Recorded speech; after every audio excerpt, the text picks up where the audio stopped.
ஒரு உலக இரட்சகருமாகிய இயேசு கிறிஸ்துவின் இணையில்லா நாமத்தினாலே உங்கள் யாவரையும் இந்த கால வேளையிலே சந்திப்பதிலே மிகவும் மகிழ்ச்சி அடைகிறேன். இன்று நாம் தியானிக்கக்கூடிய தேவ வார்த்தையானது யாத்திராகமம் 6:7.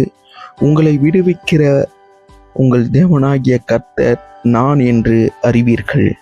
ஆம், என் அன்பு சகோதர சகோதரிகளே, இன்றைய உலகத்தில் பலர் பலவிதமான கட்டுக்களுக்குள் வாழ்ந்து வருகிறார்கள்.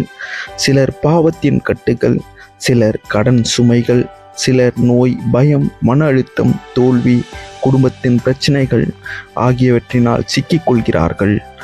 மனிதர்கள் எல்லா கட்டுகளையும் உடைக்க முடியாது. ஆனால் உங்களை விடுவிக்க தேவன் நான் என்று கர்த்தர் தாமே உறுதியாக அறிவிக்கிறார். என் அன்பானவர்களே, இஸ்ரவேல் மக்கள் எகிப்தில் அடிமையாய் இருந்தபோது அவர்களால் தங்களை தாங்களே விடுவித்து கொள்ள முடியவில்லை. ஆனால் தேவன் தமது வல்லமையால் கரத்தினால் அவர்களை வெளியே கொண்டு வந்தார். அதே தேவன் இன்று மாறாதவராய் இருக்கிறார். உங்கள் வாழ்க்கையில் எவ்வளவு பெரிய பிரச்சனைகள் இருந்தாலும் அதை உடைத்து உங்களை விடுவிக்க வல்லவராய் இருக்கிறார். நாம் செய்ய வேண்டியது தேவனை முழுவதுமாய் மனதோடு நம்புங்கள். அவருடைய வார்த்தையில் நிலைத்திருங்கள். ஜெபத்தை விடாதிருங்கள். உங்கள் நம்பிக்கையை இழக்காது இருங்கள்.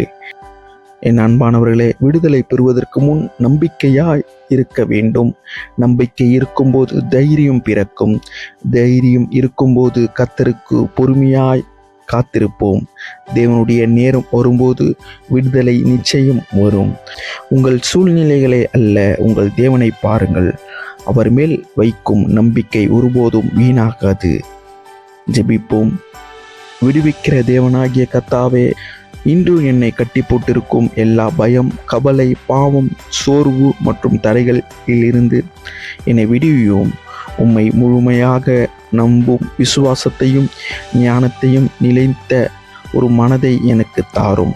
என் வாழ்க்கையும் உமது மகிமை வெளிப்படுத்த சாட்சியாக இருக்க இயேசுவின் நாமத்தில் ஜெபிக்கிறோம். நம்பிக்கையோடு தேவனை பற்றி கொள்ளுங்கள். மனிதர்கள் எந்த கட்டுகளிலாலும் உங்களை கட்டி வைக்க முடியாது. விடுவிக்கிற கர்த்தர் அவர் சரியான நேரத்தில் உங்களை உயர்த்துவார்.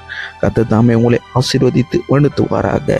கர்த்தர் உங்களை நேசிக்கிறார். God bless you.